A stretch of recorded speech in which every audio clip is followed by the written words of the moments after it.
Namaste. Welcome back to my YouTube channel. This is CA Chinmay Pathak. So today we are going to discuss my certified copy of Corporate Law CA Final New Course. So my attempt was December 2021, and the corporate law paper was one of the toughest paper that has ever came since May 2018. So after May 2018, this was the only paper which was not coming as difficult as others, and December 2021 was the attempt when it finally came as the toughest paper, and I scored whooping 63 out of 100 marks. Of course I have only 61 as such. 2 marks मुझे grace मिले हैं, 2 marks are grace. So let's fall into it without any further discussions. So as you can see that my results, I have secured 63 out of 100, but but the trick is that, see here, I've scored only 38.5 out of 70 in the theory, and if you sum up and this is my OMR MCQ sheet, so here 22 marks. So if you sum them up, it is 60.5, that is 61 marks, and in my mark sheet it has come to 63. So yes, ICAI gives grace marks. ICAI do considers our hardships. So without discussing further, let's get back directly here. So this is my answer sheet, guys, and as you can see, the first, this is the new format of answer sheets. पहले OMR sheet अलग आता था, now it is attached to the answer sheet only. Okay, so the first question that I solved was question 4A, and question 4A was all about SEBI. Question 4A was all about SEBI. So here they asked me that a member of SEBI, if is interested in some company, then can he participate in the meeting which has the business relating to the company? And you can see how neatly I have presented. See, first of all is the facts of the case. So this is how you have to write. You have to underline Mr. A. Mr. A is what? He's interested. He's interested in a company. He's a director, and he participated in a meeting that concerns PQR. Okay, so this is how you have to present the facts of the case, and each law question, each case study has to be like this only. See, then was the issues involved. And it is so easy to identify the issues. I mean, जब आप कोई section करके जाते हो, जब आप law को कोई टॉपिक करके जाते हो ना, तो यू नो कि एक्चुअल में हम डील क्या कर रहे हैं. जैसे सेक्शन 185 अगर बारे में कुछ क्वेश्चन आता है तो हमें पता है कि इशू क्या होने वाला है, कि डायरेक्टर को लोन दे सकते कि नहीं दे सकते. बस इसको आपको आपकी लैंग्वेज में या केस स्टडी की लैंग्वेज में कन्वर्ट करके you have to write that into the answer sheet. उसको उतारना है वहां पे. So see, whether member of SEBI can participate and vote in a meeting wherein he is interested. See कितना clarity है. उसको पूरा जो एग्जामिनर है, उसको पूरा पढ़ने की जरूरत नहीं पड़ेगी. ओनली 4 वर्ड्स, 4 अंडरलाइन वर्ड्स पढ़ के उसे समझ जाएगा कि बंदे को आता है. अगर हम नीचे चलते हैं तो you see analysis. This is a third part. हर आंसर के 4 पार्ट होने चाहिए. Facts of the case, issues involved, analysis, and the fourth one would be, it could not analysis, sorry. तो 4 पार्ट होते हैं आंसर के. ज्यादा से ज्यादा 5 पार्ट हो सकते हैं, नॉट मोर देन 5. तो फर्स्ट वन होता है, जैसे कि हमने लिखा है यहाँ पे, first one is the facts of the case. Second one is the issue involve. ये बहुत इजी पार्ट होता है. थर्ड इज द एनालिसिस या फिर एप्लीकेबल प्रोविजन, जहाँ पे आप सेक्शन को इंट्रोड्यूस करा सकते हो कि कौन सा सेक्शन एप्लीकेबल है. In this case, in this question, SEBI act के बारे में मुझे ज्यादा पता नहीं था, इसलिए I just incorporated it into analysis. I knew कि क्या होने वाला है, इसका कंक्लूजन क्या है, but I did not knew कि कौन सा प्रोविजन है वगैरह. That way, that's why I included analysis part only, and then the conclusion part. As you could see, अगर आप इतना फ्लुएंटली लिखोगे, देखो प्रेजेंटेशन के कोई मार्क्स होते नहीं है. इट इज जस्ट कि आपको हाईलाइट करना है, जैसे प्रोफेशनल एग्जाम.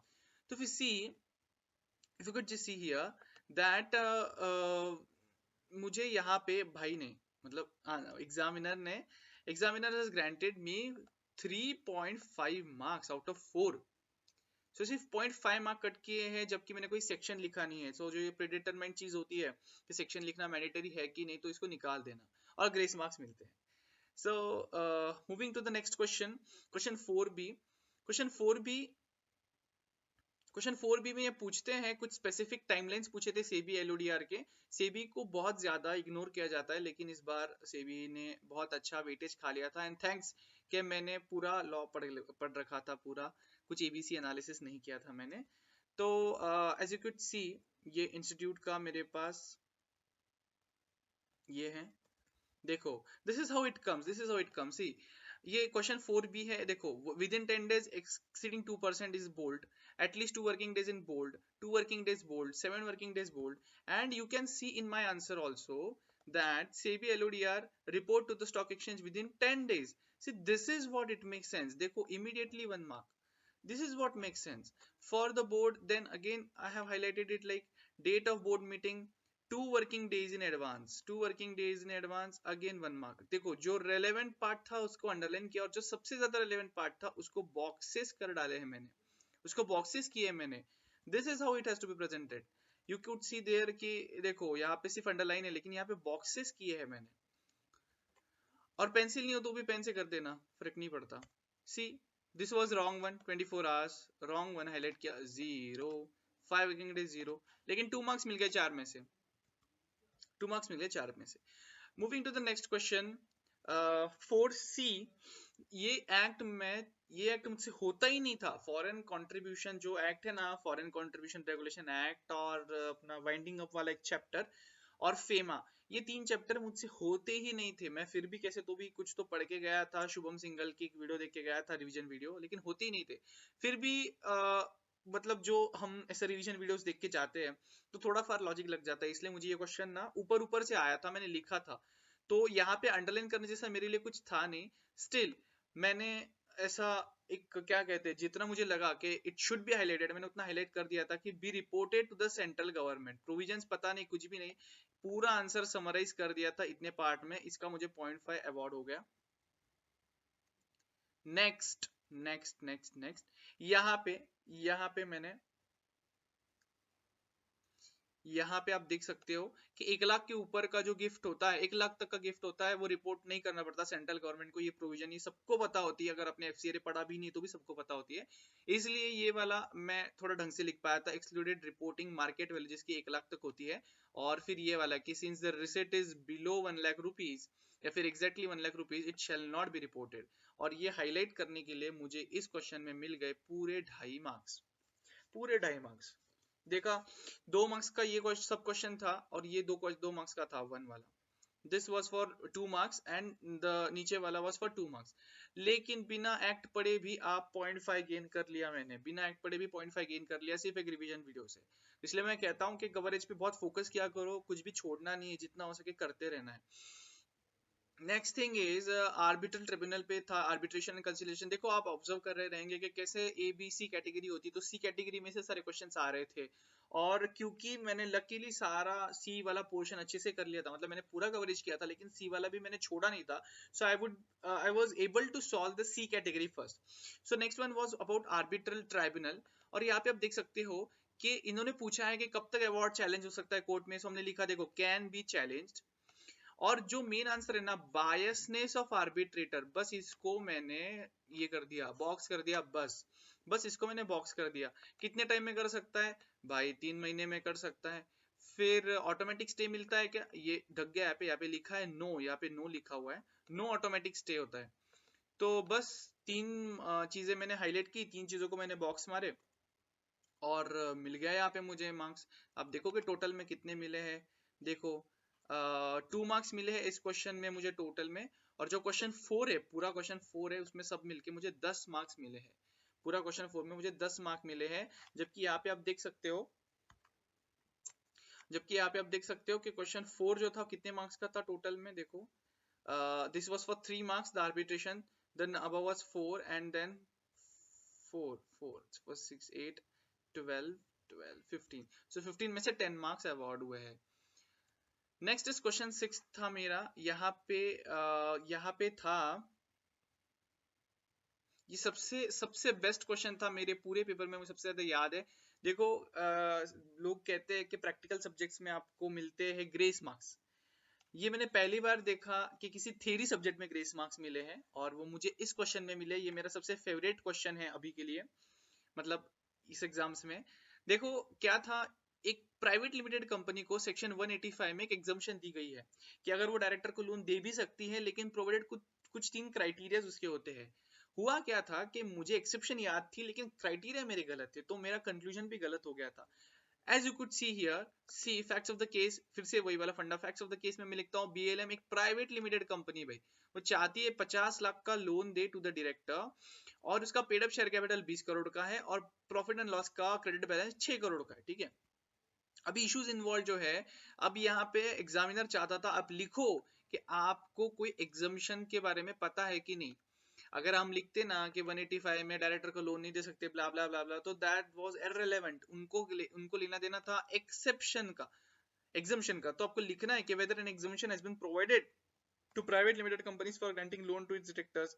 तो एनालिसिस में हम लिख सकते थे कि कंपनीज एक्ट में तो पहले ही सबको प्रोहिबिट कर रखा है। देखो, prohibited company granting loans to directors, providing guarantee securities to loan borrowed by directors. लेकिन लेकिन लेकिन लेकिन लेकिन यहाँ पे आप देखो, following exemption has been provided. अब हुआ ऐसा है कि मैंने ये एग्जम्पशन गलत लिख दिया है। प्राइवेट कंपनी को एग्जम्पशन है, लेकिन ये वाला पॉइंट मुझे बराबर था, ये वाला पॉइंट बराबर था, ये वाला पॉइंट बराबर था, ये वाला पॉइंट गलत था, और इसी के ऊपर पूरा कंक्लूजन बेस्ड था। एग्जिस्टिंग बोरोइंग्स जो थी वो लेस लेनी चाहिए twice of paid up share capital, लेकिन मैंने यहाँ पे लिख दिया था paid up share capital and free reserve. So इससे क्या हुआ, मेरा लिमिट बढ़ गया, मेरा कंक्लूजन चेंज हो गया। लेकिन आप सरप्राइज हो जाओगे कि मेरा कंक्लूजन रॉन्ग होने के बावजूद, मुझे कितने मार्क्स अवार्ड हुए पता है इस क्वेश्चन में? I have been awarded 2.5 marks, bloody 2.5 marks. जबकि ये जो मैंने लिखा है ना, कैन ग्रांट लोन, ये देखो यहाँ पे स्पेसिफिकली बोला गया है कि the proposal of providing loan is invalid. और इतना होते हुए भी, कंक्लूजन गलत होते हुए भी, जो ये अपना पूरा, कितने मार्क्स का क्वेश्चन था पता है? कितने मार्क्स का क्वेश्चन था भाई? सो क्वेश्चन 6 का जो फर्स्ट वाला था, इट वाज 4 मार्क्स, और उसमें से उसमें से उसमें से तो देखो, ये वाला और वाला था, ये दोनों और है, क्वेश्चन 6A के 2 थे, तो इसके लिए 4 मार्क्स थे, 4 मार्क्स थे, and I was awarded bloody 2.5 marks. जबकि मेरा कंक्लूजन गलत था, लेकिन this could be said as step marking. So yes, theory में भी स्टेप मार्किंग होती है। Moving to the next question, question 6B। 6B था एक इंडिपेंडेंट, अपने को ऑडिटर बन, इंडिपेंडेंट वो रहते हैं ना, इंडिपेंडेंट डायरेक्टर बनने का है। और इशू ये है कि वो जो एक प्रोफिशिएंसी टेस्ट देनी पड़ती है, एक कॉमन प्रोफिशिएंसी टेस्ट देनी पड़ती है, तो भैया उसके ऊपर ये क्वेश्चन बेस्ड था। और टू बी वेरी ऑनेस्ट, ये पार्ट कोई सिखाता ही नहीं है क्लासेस में, क्योंकि ये ऐसी कैटेगरी का पार्ट है जो आता नहीं पेपर में। इंडिपेंडेंट डायरेक्टर के ऊपर इतने सारी चीजें हैं, तो ये वाला पार्ट कहाँ से करे? एक डेटा बैंक करके एक स्पेसिफिक पार्ट है 2-3 पन्नों का, तो उसके ऊपर ये क्वेश्चन आ गया था पूरा। एंड थैंक्स कि मैंने वो पढ़ा था। सो इसमें भी मेरी कुछ गलतियां हुई हैं, मतलब मुझे पढ़ा था लेकिन अच्छे से नहीं पढ़ा था। सो यहाँ पे ये मेरा गलत होने के बावजूद भी यहाँ पे भी मुझे 2 मार्क्स मिल गए थे, सिर्फ इसीलिए कि मैंने उस क्वेश्चन में कुछ तो वैलिड लिखा था। जैसे कि एक वहां पे टाइमलाइन है कि 3 साल से ज्यादा अगर आप किसी कंपनी में इंडिपेंडेंट डायरेक्टर या KMP रह चुके हो, तो आपको टेस्ट देने की जरूरत नहीं है। तो ऐसी छोटी छोटी चीजें जो मुझे याद थी, उसके ऊपर मैंने इसमें से 2 मार्क्स सिक्योर कर लिए थे। क्वेश्चन 6C था, एंड ये वाला जो क्वेश्चन है ना, इसमें मुझे ज्यादा कुछ नहीं आ रहा था। टू बी वेरी ऑनेस्ट, इस क्वेश्चन में मुझे ज्यादा कुछ नहीं आ रहा था। ऐसा कह सकता हूँ कि एक जनरल नॉलेज जो होती है एक्ट पढ़ने के बाद, उसके बेसिस पे मैंने ये क्वेश्चन अटेम्प्ट किया था। तो आप देखो, जब आता नहीं है ना, फिर भी हम कैसे करते हैं। कैन, कुछ आता नहीं था तो किसको भी अंडरलाइन करूं, किसको अंडरलाइन करें? PMLA का क्वेश्चन था, prevention of money laundering act का। और यहाँ पे सेम केस प्रोविजंस एप्लीकेबल में प्रिवेंशन वगैरह वगैरह, मुझे तो कोई सेक्शन पता ही नहीं। On reasons to believe and on basis of material in possession, ये इनकम टैक्स में, इनकम टैक्स मुझे बहुत पसंद है इनकम टैक्स। तो ये इनकम टैक्स वाली लैंग्वेज है कि रीजंस टू बिलीव रहते हैं और मटेरियल इन पोजीशन के बेसिस पे, तो वो मैंने यहाँ पे यूज कर ली थी। मुझे ये वाला देखो, फ्रस्ट्रेशन ऑफ प्रोसीडिंग्स, ये जीएसटी वाली चीजें मुझे याद है कि जीएसटी में एक ऐसा सेक्शन है जहाँ पे प्रोसीडिंग्स फ्रस्ट्रेट होती है अगर, या फ्रस्ट्रेट हो सकती है, तो एक समरी असेसमेंट कर सकते हैं, ऐसा कुछ तो है। तो वहां से ये सब चीजें मैंने उठाई थी। और क्योंकि ये एक्ट का मुझे ज्यादा ये नहीं था, मतलब एक्ट बहुत अच्छी सी होता, लेकिन ये वाला पार्ट मुझे नहीं आ रहा था। वो प्रोविजनली प्रॉपर्टीज अटैच कर सकता है, ये मैं लिखता हूँ। फिर देखो, arrest the person suspected of offence of money laundering without warrant. ये अपने को जब कोई टीचर जब अपने को लॉ पढ़ाता है, जबकि मैंने लॉ की कोई क्लासेस किए नहीं थे, लेकिन जब कोई लॉ का पढ़ाता है, जो रिवीजन वीडियोस में हम देखते हैं, स्टार्टिंग में वो बताते हैं कि इसके अंडर के ऑफेंसेस कॉग्निजेबल है या बेलेबल नहीं है, या फिर नॉन कॉग्निजेबल है एंड बेलेबल है, ये सब चीजें अपने को पहले एक्सप्लेन करते हैं। तो उसी पॉइंट पे पूरा ये क्वेश्चन बेस्ड था, और वहां से मुझे ये आ रहा था। तो क्योंकि कीवर्ड्स मुझे पता नहीं थे, तो यहाँ पे सिर्फ अंडरलाइंस हुए हैं मुझसे। और ये भी reasons are to be recorded in writing, ये वाला भी एक जनरल नॉलेज का पार्ट है, जो कि मैं इनकम टैक्स से उठा के यहाँ पे लिख दिया हूँ। आप देख सकते हो कि कुछ छोटी छोटी चीजें जो हम पढ़ते हैं कि जो पर्सन अरेस्ट होता है उसको 24 आवर्स के अंदर मेट्रोपॉलिटन मैजिस्ट्रेट या स्पेशल कोर्ट के सामने लाया जाए, ये सब चीजें इसमें लिखी है मैंने।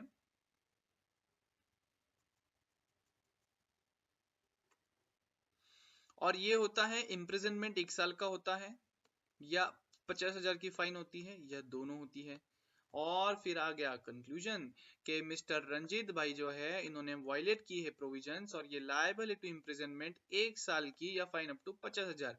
अगर आप देखोगे तो क्वेश्चन जो पूछ रहा था वो अलग चीज थी, और मैंने लिखी हुई अलग चीजें हैं, इसीलिए इस क्वेश्चन में मुझे टोटल मार्क्स सिर्फ 2.5 अवार्ड हुए हैं, बाकी के मार्क्स मुझे अवार्ड नहीं हुए हैं। देखो ये आ गया आईबीसी, इसमें तो बहुत मजे है, इसमें आप देखना अभी। हाँ, कमिटी ऑफ क्रेडिटर्स जो होते हैं ना, पहले तो ये पूछते हैं कि लिक्विडेटर को आप बदल सकते हो क्या। अगर आप इंसॉल्वेंसी इन बैंक्रप्सी कोड पढ़ोगे ना, लिक्विडेटर की बात ही नहीं आती भाई। इंसॉल्वेंसी प्रोफेशनल की बात आती है, और उसको चेंज करने की बात आती है। कहीं भी लिक्विडेटर को चेंज करने की, अगर आप में से कोई भी मुझे ढूंढ के दे कि लिक्विडेटर को आईबीसी के अंदर लिक्विडेटर को चेंज करने के लिए प्रोविजंस क्या है, अगर अपने मॉड्यूल में मिल जाए तो प्लीज आप मुझे मेल कर दीजिए। ऐसा कुछ भी अपनी इधर है नहीं। फिर भी मैंने भी पहले रिजोल्यूशन प्रोफेशनल लिखा, फिर मैं ध्यान में आया क्वेश्चन में लिक्विडेटर लिखा है भाई, फिर लिक्विडेटर लिख के जो बेसिक होता है 66% वाला, वो यहाँ पे लिख के मैंने उसको स्क्वायर कर दिया। मैंने सोचा चलो एग्जामिनर से गलती हो गई होगी, क्योंकि आउट ऑफ बॉक्स है ये। आउट ऑफ बॉक्स मतलब ये है ही नहीं सिलेबस में। The said resolution has to be submitted to the adjudicating authority। आगे का कुछ भी पता नहीं था, लिक्विडेटर के आगे क्या होता है नहीं पता, उसको निकालने से क्या होता है नहीं पता, सिर्फ ठोकना था तो ठोक दिया, मिल गए 2.5 मिल गए।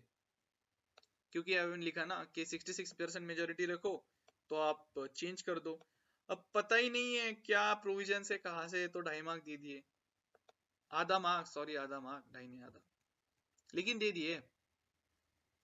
अभी नेक्स्ट क्वेश्चन पूछता है, बताओ न्यूली अपॉइंटेड लिक्विडेटर की क्या क्या रिक्वायरमेंट्स है। भैया ये भी है नहीं, लिक्विडेटर के बारे में पूछ रहे हैं, हमने तो पूरा आईपी के बारे में पढ़ा है, लिक्विडेटर के बारे में कुछ था नहीं, फिर भी ये मन से लिख दिया है। अभी क्या अपन सीए लोग हैं, अपने को तो जमता है कुछ भी लिखना, तो उसमें अपने को पता रहता है ना कि सीए मतलब अपन ने आईपी में पढ़ा है कि कंसेंट लेटर देना पड़ता है, तो लिख दिया कंसेंट लेटर दिला। फिर कोई डिसिप्लिनरी प्रोसीडिंग्स है नहीं, क्योंकि आईसीआई की या फिर किसी भी की, फिर रजिस्ट्रार को इंटीमेट करना, ये सब मन से ठोका हुआ है, इसमें कुछ भी मेरिट्स नहीं है। आप प्लीज इसको फॉलो मत करना। देखो पब्लिक अनाउंसमेंट कर दो, कलेक्ट करो क्लेम्स, ये सब मन से ठोकी हुई चीजें, कुछ भी इसमें का रेलेवेंट मेरिट्स पे नहीं है, सब मन से लिखा है, क्योंकि question he out of box था। फिर after receiving the order of dissolution, ये वाला पार्ट रेलेवेंट था, ये वाला पार्ट रेलेवेंट था। इसमें से मैं सिर्फ इतना वाला सही लिख पाया हूँ कि जो अथॉरिटीज होती है और उनके रिप्रेजेंटेटिव्स होते हैं, उनको 30 दिन के अंदर आपको बताना है, और इसी पार्ट के लिए मुझे इसने 0.5 दे दिए। तो इन टोटल क्वेश्चन 6 में मुझे 7.5 मार्क्स मिले हैं। और ये डिपार्टमेंट्स के नाम, ये इनकम टैक्स मुझे बहुत बचाता है हर जगह, मेरा बहुत फेवरेट है ये। हर जगह मुझे बचा लेता है, इसका नॉलेज कहीं भी यूज हो जाता है। फिर मूव करते हैं क्वेश्चन 1 पे, आप देख सकते हो ये वाला क्वेश्चन एक न्यूमेरिकल क्वेश्चन था, और जिसमें हमसे पूछा गया था कि वो जो मैनेजरियल रेम्यूनरेशन के लिए अपन नेट प्रॉफिट्स कैलकुलेट करते हैं ना, वो कीजिए। तो मैंने लिखा क्रेडिट, अब ये पूरा गलत लिखा है मैंने, मतलब सब सही आते हुए भी गलत लिख दिया, क्योंकि खुशी हुई ना, अच्छा सम देख के खुशी हो जाती है। आपने ये फॉलो करना है, इजी क्वेश्चन देख के ना हड़बड़ा नहीं जाना है, पेशेंस से काम लेना है। मैंने हड़बड़े में मतलब सब गलत लिख दिया। तो देखो क्रेडिट देना है तो मैंने लिखा credit shall not be given, और उसको स्क्वायर भी कर दिया भाई। Surplus on assets revaluation, profit on sale of fixed asset. Actually वो वाला सही था, ये वाला सही है, ये वाला गलत लिख दिया था कि allowance shall not be made for losses of capital nature taxes. तो इसमें ये बैड डेट जो है ना, बैड डेट्स वाला, इसका होता है, बैड डेट्स का डिडक्शन मिलता है अपने को प्रॉफिट में से, लेकिन फिर भी मैंने खुशी खुशी में लिख दिया, जबकि मुझे पता था नहीं करना है। और ये वाली कुछ स्पेशल प्रोविजंस थी, ये वाली कुछ स्पेशल प्रोविजंस थी। हाँ, अभी आपको सवाल पड़ सकता है कि इतना छोटा छोटा डिटेल कैसे याद रखे ना लॉ में। तो देखो, जब आप कोई ऐसे टीचर से पढ़ोगे ना, जिसके मटेरियल आप जो मॉड्यूल फॉर जिस मतलब जो मॉड्यूल को रेफर नहीं करने देता, वो कहता है मेरी बुक्स कॉम्प्रिहेंसिव वही पढ़ लेना, और जब को शॉर्टकट्स से बहुत सिखाता है, जब को बोलता है एबीसी करो, तो ऐसी ऐसे जब आप फॉलो करोगे ना मेथड, शॉर्टकट मेथड्स, तो आप छोटे छोटे पॉइंट नहीं पिक कर पाओगे, और इसी का फर्क मार्जिन पे आएगा। जो बंदे 190 195 पे ग्रुप रह जाता है, उन बंदों का यही इशू होता है कि छोटी छोटी चीजें नहीं पकड़ पाते। और ये मैं इसीलिए कह रहा हूँ क्योंकि लास्ट अटेम्प्ट, जो मेरा फर्स्ट अटेम्प्ट जुलाई 21 का था, उसमें मुझे टोटल 355 थे। तो मुझे समझा था कि मेरे 45 मार्क्स कहाँ गए, और वो इन्हीं पॉइंट्स में से गए हैं। तो बस मैंने इतने 45 मार्क्स की स्टडी करके फिर मैं पास हो गया। तो आप भी कर ही लोगे, इतना कुछ इसमें है नहीं, आराम से हो जाएगा। फिर ये न्यूमेरिकल सॉल्व किया पूरा, और मिल गए 2.5 mark, as you could see here.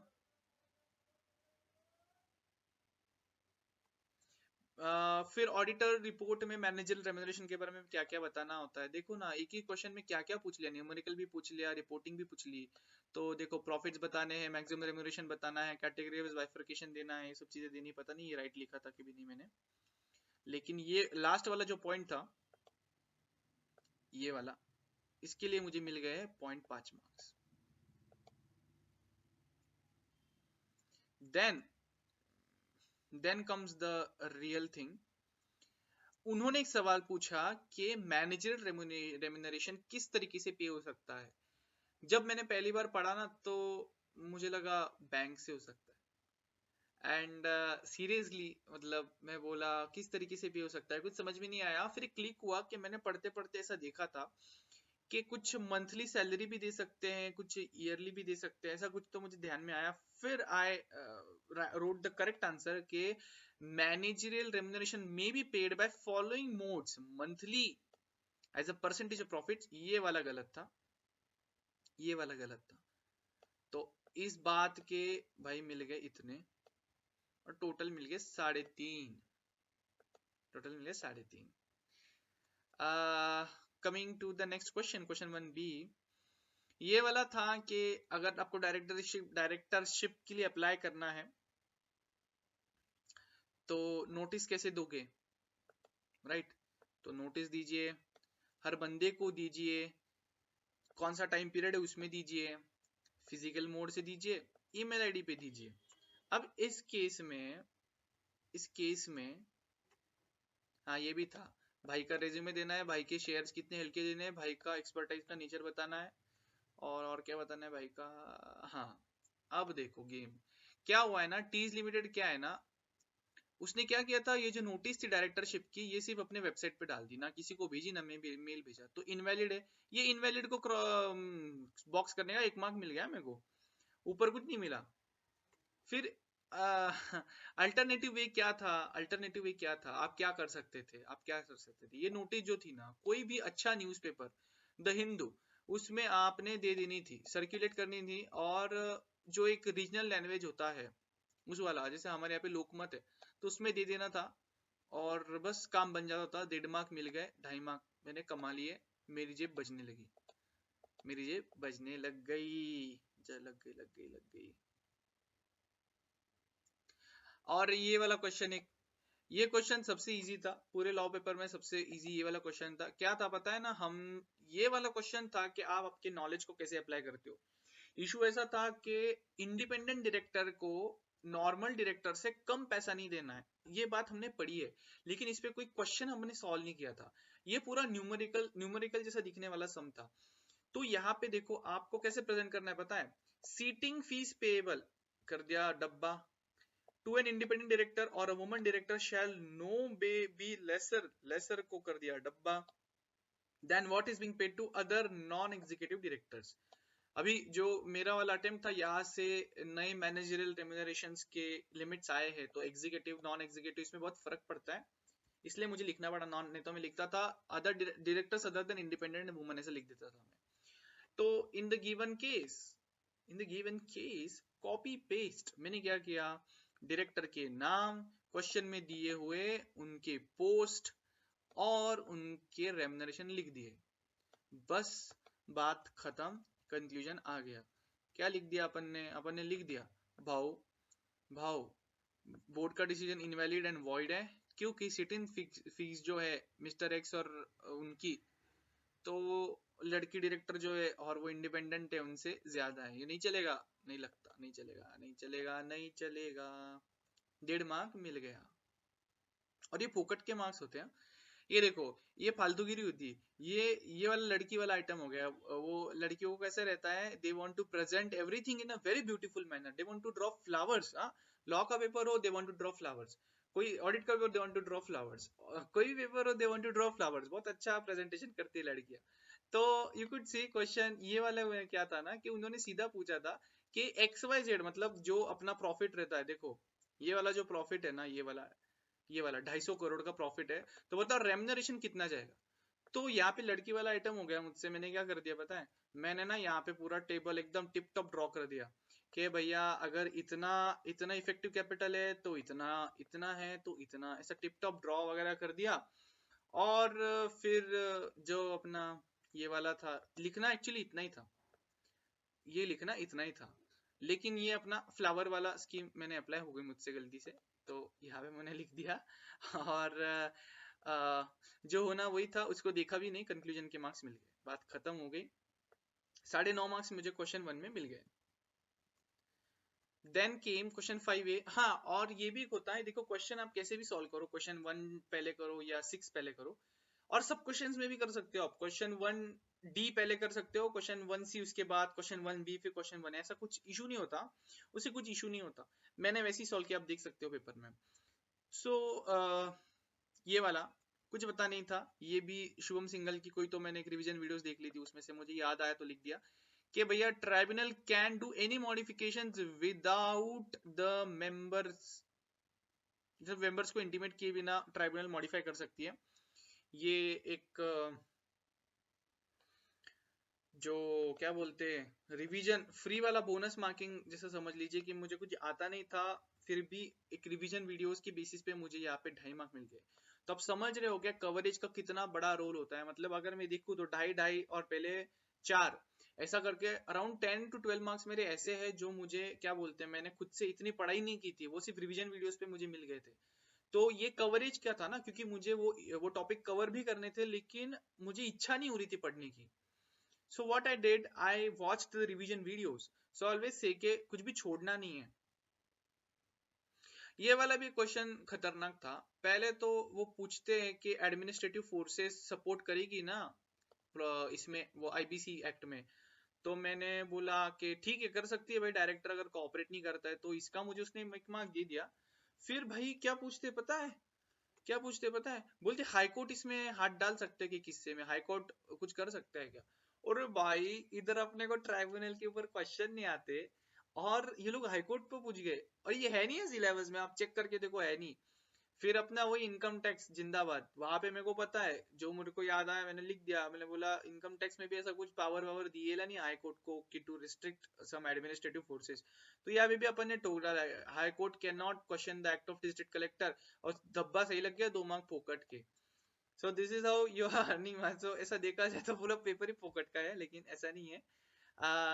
और ये वाला था, ये वाला एक अच्छा क्वेश्चन था। कि कब तक विड्रॉ कर सकते हो एप्लीकेशन फॉर सिर्फ जो होता है अपना कॉर्पोरेट इंसॉल्वेंसी रेजोल्यूशन प्रोसेस, तो 90% से हो सकता है वोट्स। आप देख सकते हो ना हर जगह पे मैंने इंपॉर्टेंट चीजों को लाइन किया है और सुपर इंपॉर्टेंट चीजों को बॉक्सेस किए हैं, तो उसी से मिलता है, उसी से मिलते हैं मार्क्स। देखो जैसे आप यहाँ पे देखो 90% withdrawal can still be applied for national company law tribunal. So in total fifth question में मुझे 8 मार्क्स मिल गए और 5C में 3.5 marks. 3D offences under the PMLAR, हाँ ये वाला था भाई, ये वाला जब बेल बजी तो मैडम बोली अभी पेपर देना पड़ेगा आप सबको, एंड मुझे बहुत डर लग गया कैसे करे, फिर भी जब जान लगानी तो लगानी है। तो कॉग्निजिबल नॉन वेलेबल, हाँ ये याद रखना, कॉग्निजिबल होता है तो नॉन बेलेबल होता है, और नॉन कॉग्निजिबल होता है तो बेलेबल होता है, ऑपोजिट रहता है वो। Arrest can be made without warrants, कुछ भी नहीं है, मेरे को एकदम जल्द में सिर्फ लिखने की जल्दी थी, मेरे को पता है वो मेरे पास आ रही थी, आप देखो मेरी हैंडराइटिंग यहाँ पे। तो police officer is correct in is action, पूरे 2 मिल गए पूरे 2 मिल गए। Special court can take cognizance of the following offences, offences under section 3। अगर आप मॉड्यूल में देखोगे तो इसके आगे भी कुछ लाइन लिखी हुई है, इसके भी आगे कुछ लाइन लिखी हुई है, मतलब ये सेक्शन 3 के बारे में थोड़ा सा बताया गया है, अपन ने लिखेला है शॉर्टकट में। फिर where the court taking cognizance of, ये वाला मैं रट गया था, पूरे कॉर्पोरेट लॉ में सिर्फ ये एक ही पॉइंट था जो मैं पूरी तरीके से रट गया था, क्योंकि मुझे याद ही नहीं रहता था ये वाला। आप देखोगे आपको भी याद नहीं रहेगा, कुछ तो रटना पड़ा। 2.5 मार्क्स मुझे इसमें मिल गए, मैं खुश हो गया, और मैं बहुत खुश हो गया 2.5 मार्क्स मुझे इसमें मिल गए। ये देखो यहाँ पे मैडम आई, बोली अभी पेपर दे दो, मैंने बोला बस बस 1 minute, free from all encumbrances, vest in central government, बस मैंने बोला बस बस बस बस बस। और इस तरीके से पूरा कॉर्पोरेट लॉ का पेपर मेरा हो गया, and you could see 38.5 marks आ गए।